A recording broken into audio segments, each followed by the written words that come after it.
What is this, and why am I staring at it? All in good time. So I've had a couple of ideas and thoughts and what have you lately, and normally what happens is I write them down on my blog, but it takes too much effort. So I'm going to try and talk, at least get the base ideas down. A couple different places this has come from, and one of them will be about the picture you're looking at. I'm reading a book, and in that book, the main character, and this has nothing to do with the picture, in that book, the main character comes across this one city. And it turns out that like 1,000 years ago or something, there was a sorcerer king who ruled over this city. And he summoned 4, maybe 5, I think it's 4 demons, bodily to the material plane. And they built temples to these demons in the city. And obviously his people didn't think that was too cool. And so they turned on him and killed him. But the problem is the 4 demons are still there. The 4 temples to the demons are still there. And so over time, these people became like the nicest people ever. Kind of in a twisted way, but they are like super nice and very generous and everything. The issue is that the main character in this book, he commits a crime. And the punishment for his crime is that he's going to be reformed. And since he's kind of trying to get out of any kind of punishment, he immediately says, yes, I want to be reformed. Oh my gosh, yes, I see the error of my ways. I'm totally reformed. And they said, well, that's great. And then they throw him down into one of the demon temples, and his punishment, the way he's going to make recompense for his transgressions of the law, is that he has to convert the demon.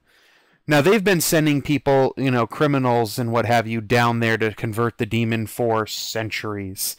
Obviously, the demon's not going to convert. When he gets down there, the demon is sleeping. And the demon's tongue, this is kind of like Kung Pao Enter the Fist, the demon's tongue has its own little body at the end of it. And the little body is like, yeah, I'm totally a part of this, this is me, but at the same time, I like to pretend that I'm someone else. And the main character basically cons the tongue into heading up out of the demon temple out into the town. And the thing is, the demon can't stand light at all. And so when he comes out during the daytime, he goes, batshit crazy and starts breaking things. But I liked the idea of... when I was reading this passage, one, it's kind of cool. It's like an actual temple, and there's a literal demon in it. That's a cool idea. But the other thing that I got is just to have like a temple where they have 7 demons who represent like the 7 deadly sins. And my thought here was that basically they were trying to determine whether or not the main character was telling the truth when he said that he, one, in the first place, didn't commit the crime, and then in the second place, when he started saying, oh yeah, I'm reformed now. And they took him to one of the demons, and I guess the demon was known for being a liar. If you put a liar in front of one of these demon statues, and this is a separate idea now, I was thinking, it's like, okay, you bring somebody who's accused of adultery or what have you in front of the demon statue of lust, and if the demon statue of lust smiles, that means that the person was guilty. Well, they think that's what it means. We'll get to that in a sec. Because obviously the demon statue of lust likes lust, and adultery is a sin of lust, and so then you would have this, it would smile, and that's how they knew he was guilty. What came to me though is that they were specifically going in front of the demon statue. Well, they would be going to the demon statue of lying if they were going to do it. The demon statue of lying would like lies, and so it would smile, but at the same time it's the demon statue of lying, even though that's not one of the 7 deadly sins, not lying in and of itself, but the same kind of concept. Would it smile? Would it frown? Would it not do anything? It would be completely untrustworthy. But that was the first idea. Just having... it morphed from the statue of lying to statues of the 7 deadly sins. But I didn't want to use it as an idea where people... I kind of did, kind of didn't. Where people would literally drag you in front of it to determine whether or not you were guilty of any particular sin. It would, however, if I had a paladin in my party... as a DM, I could, and especially if the paladin plays the kind of paladin that a lot of people hate, which is not the lawful stupid paladin, but just someone who's a paragon of virtue. They, after adventuring, when they go back to town, they're not drinking, they're not visiting the brothel. They're not stealing or cheating at cards or any of that stuff. They're being a total, stick up their butt kind of person. Allowing them to bypass the 7 deadly sin statues, whereas everybody else in the party who presumably has had some amount of one of those 7, barred from entry, that could be a thing. The next idea that I was thinking of, what was the next one? I watched Cowboys and Aliens. Wow, is that movie weird. I don't know how to place it. It's very gritty. Everybody is so dirty in that movie and just covered with filth and blood and ugh. It's gross. But that's how it was back then. And what I was so happy about is, this isn't even a spoiler. Right at the beginning of the movie, the guy wakes up in the middle of nowhere, doesn't know who he is, doesn't know what he is. And the first time he comes across a house, he goes in and washes his face. And I'm like, that's exactly what I would have done if I looked like you.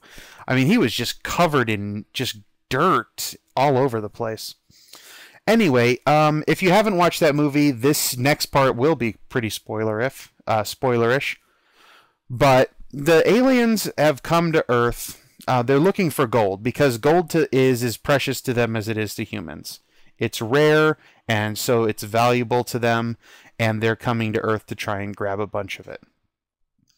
I did not like the alien look itself. I didn't like the way they looked. I did like the froggish nature of them, how they were kind of froggy in their movements and leaping about. I didn't mind the two little arms coming out of their chest. That didn't bother me so much. I was kind of unhappy that they had, and I liked their bulging eyes and the little neck flaps that would go sometimes.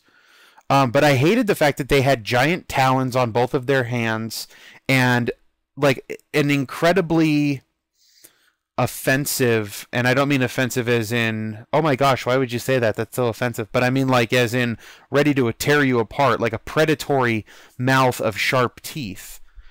It looks like they were built to kill people is what it was, and that's what I wasn't so overly fond of. And the one thing that I really didn't like, and this is turning into more of a movie review, but I'll get there in just a sec, is the fact that they growled and roared so much. I understand that there are certain sounds and certain levels of sound where it instinctively makes humans fearful, and a lot of movies go for that, which is why monsters in every movie roar and growl at that certain level. But that's not how actual creatures work, which is why I hated it. I hated every time it roared. It found the little kid and roared in his face. It jumped in front of the hole and roared at people. I don't like that. Especially when they're trying to capture people. You don't jump out and roar because that causes people to run away. Anyway, I loved that they were froggy. I loved that they had their little strange, completely alien base and little pods that they would capture people with. And it made me think of an adventure featuring, it made me think of an old adventure that I had read before. The Temple of the Frog, which is it is real old. One of the original 4 booklets for Dungeons and Dragons. In fact, the second booklet, Blackmore, came with the adventure Temple of the Frog in it. Adapting that adventure and the idea of the frog people that are trying for gold, I would actually, to keep the alien aspect to it, make them Slaadi, which are chaos. They're creatures of chaos. They represent, just like demons and devils represent evil, Slaadi represent chaos and change and morphing and things like that. And they're frog looking. They look like toad people, kind of. So having a group of them in Sandbox Trocare out in the middle of, nowhere, in their own little base that they've brought, and they're, down beneath the earth looking for gold or something. I was actually thinking of not using gold, but actually from Tallis, there's this concept of these chaos bubbles that are coming up from something hidden deep under the earth. And it's so anathemic. What's the word? Yeah, anathemic to reality that there's these little bubbles of chaos bubbling up from it through the earth.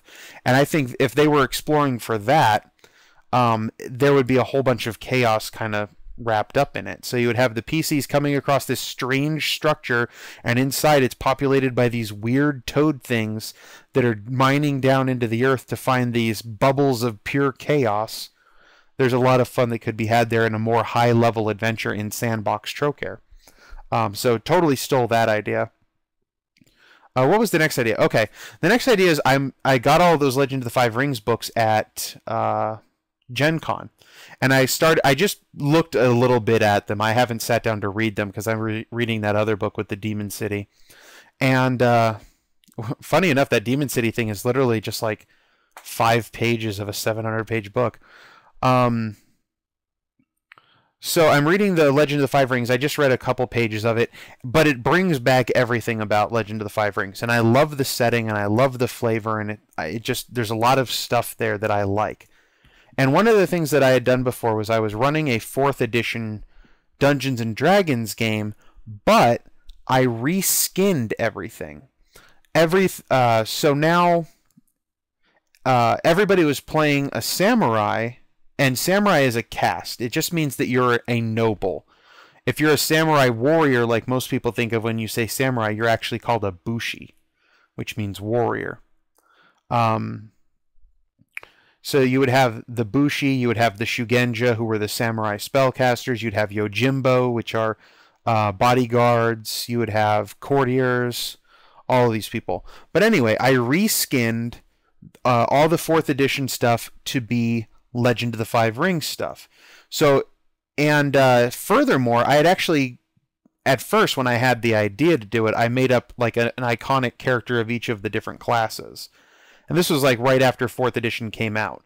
So I just had, limited things to work with. But I had like a Shosuro ninja using the rogue class and a drow.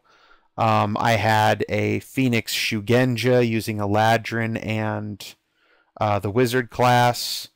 And my favorite one was the Hitabushi, which was a dwarf fighter.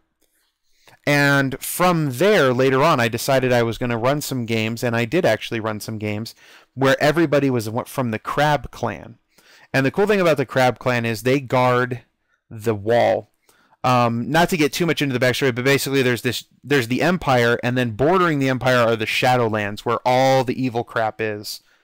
And the Crab are smack dab in the Empire right next to the Shadowlands. So they built a big frickin' wall all the way across, kind of like the Great Wall of China.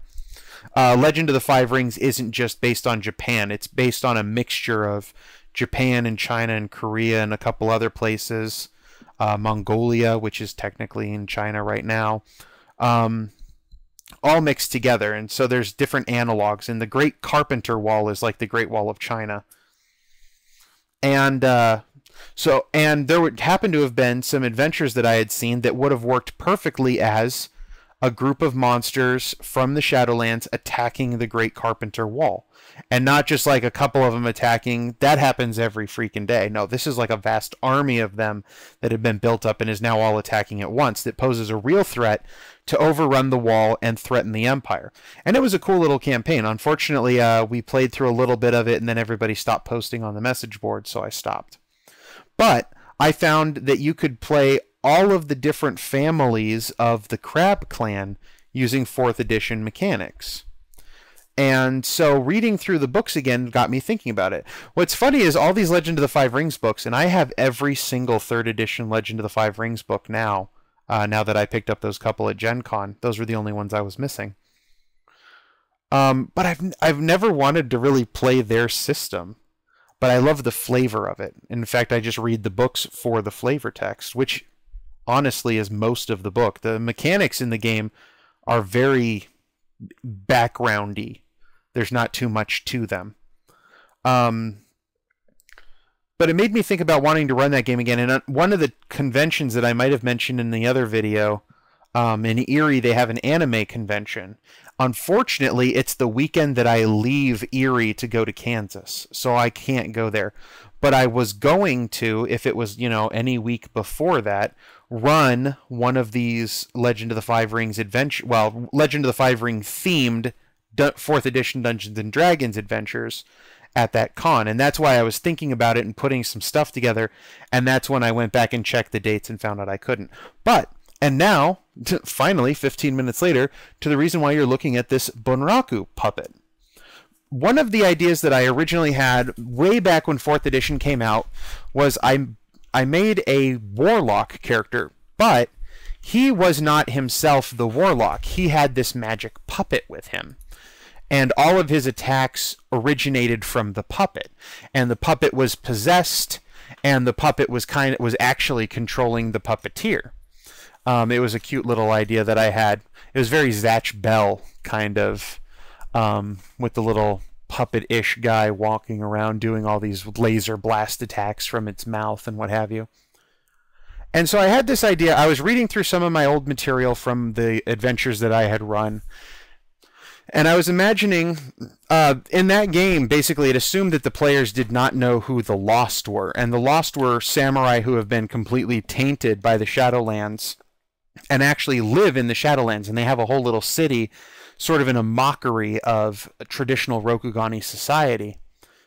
And so I imagined the party was in the Shadowlands doing some of their reconnaissance when they come across a figure, a samurai, standing in the middle of the Shadowlands, and of course immediately they're thinking something has got to be wrong because people aren't supposed to be out here. Every once in a while they do find a samurai from one of the other clans or even from the Crab clan that goes into the Shadowlands to prove themselves, and then they end up dying, and that's a bad thing. The Crab don't want you going into the Shadowlands and dying because then you rise up as undead and you go attack the wall, and that's kind of a waste of their time. So when one of their patrols does happen to find samurai in there, they like to get them the hell out, because the Crab are really the only ones who know what they're doing. So the party would come up and try and talk to this guy, and of course he's not undead, and he's not a monster. And he turns around, he looks like a perfectly normal samurai, except he's wearing the Spider Clan Moan. The Spider Clan, not officially recognized, is what the Lost call themselves. And they would recognize that he looks exactly like a crane, and they would probably address him as a crane, and he would let them know that he is not a crane. They would expect him to be a crane, and based on the fact that he's got a Bunraku puppet, or actually something like a Bunraku puppet, that he would be like a Kakita, because the Kakita family of the Crane clan specializes in artisanship. They've got they do everything that's artsy. They paint, they arrange flowers, they fight Iajutsu duels, and they make puppets, because puppets can be a high art. Technically for Bunraku puppets, the manufacturing of the head and face and then the hands of the puppet is high art. The costumes not so much. So get away. I'm mixing up my metaphors here. But anyway, when he would turn around, they would find out that he's got a Bunraku puppet, or something that looks like a Bunraku puppet. Unfortunately, he is not a crane samurai. He is a Lost. He is Daigotsu Ichiro. Daigotsu is the name of the big bad guy who runs the Lost, and so they adopt his name as their family name. And his Bunraku puppet would actually be animate and would attack people, and he was in control of it. Now, it was kind of like Kankuro from Naruto, but instead of those chakra strings controlling a puppet, it was actually, I was expecting it probably to be Maho. Maho in Legend of the Five Rings is blood magic, and so he would actually like cut a little ringlet in his finger and then let the blood drip from his finger down onto the puppet, and then it would become a string, and he would have all of these strings leading to the puppet, and he would use the puppet then to run back and forth and shoot laser blasts from its mouth and stuff like that. Now, the reason why I say not a Bunraku puppet, it looks like a Bunraku puppet. This is kind of, a marionette or one of these kinds of puppets is what I imagine. But, like you see here, in Bunraku, you actually have 3 people controlling a puppet. You can see the one guy here, another guy in the background, and then this guy. One person controls the puppet's legs, one person controls the puppet's left arm, and one person controls the puppet's head and right arm. And actually, you see these guys here without face masks on. That means that they're the master puppeteers, so they get to control the right arm and the face.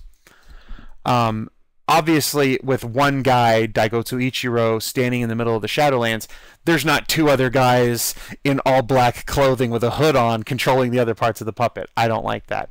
I like it more like Kugutsu, which is not... It means puppet in Japanese, I believe. Don't quote me on it. I don't study Japanese as a language. But Kugutsu is what they do in Naruto with Kankuro, with the all of those guys that use puppets in Naruto do Kugutsu, which is similar. Well, I don't even want to say similar. Has puppets like Bunraku has puppets. I like the look of the Bunraku puppets a little bit more, especially the ones that are more what's the word I'm looking for? Intricate. A lot of Bunraku puppets, like certain plays, a character turns into a demon or happens to be a demon in disguise.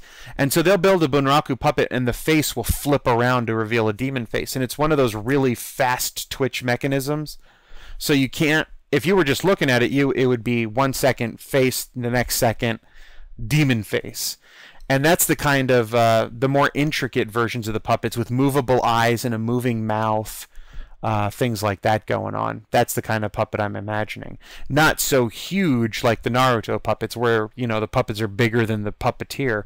This one would be about half the size of a man, so it would stand 3 or so feet tall. And it would click and clank as it moved around, kind of like the sounds of Kankuro's puppets from Naruto.